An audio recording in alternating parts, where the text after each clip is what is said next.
ကြည့်လိုက်အောင်ကျမကလေးထက်တောင်ဆိုးတဲ့ကလေးတွေပေါ့နော်ကျမကလေးထက်တောင်ဆိုးတဲ့ကလေးတွေသူတို့ကဘိုက်ဆပြီးဆိုရင်လေအော်နေတယ်အမေပေါ့အော်နေကြတယ်တညလုံးလည်းအဲ့လိုပဲသူအော်ပြီးတော့အဲ့လိုစားနေတယ်ပေါ့နော်စကွဲတွေဆိုရင်ညာဘက်ဆိုရင်ထားပေးတယ်ပေါ့နော်အဲ့မှာသူတို့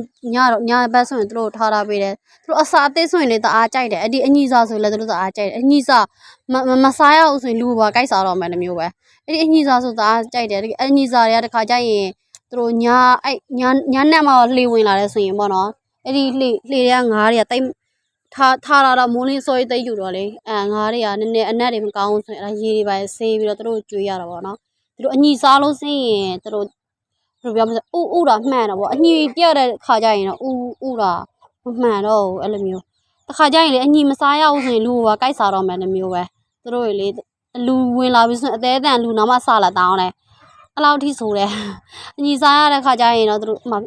လူလက်ပြီးတော့လူကြပါတော့သူအုပ်နဲ့သူအဲ့မျိုးတချို့အကောင့်လေးဆိုရင်သူတို့ကြိုက်တဲ့အကောင့်လေးရပြီးဆိုချီပြီးတော့ပြေးတာတန်းနေတာပဲအဲ့လိုမျိုးပါလို့တနေ့ကိုအဲ့ဒီအညီတွေကလေတနေ့ကို3ခါပေါ့နော်3ခါတော့ကျွေးရတယ်မနှမ်းဆိုရင်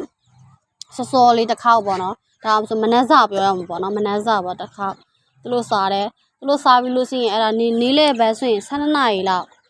12နာရီတခါကျရင်လည်း17နာရီခွဲတခါကျလည်း17နာရီပေါ့နော်အေးတစ်ချိန်ပေါ့နော်စားတယ်ပေါ့နော်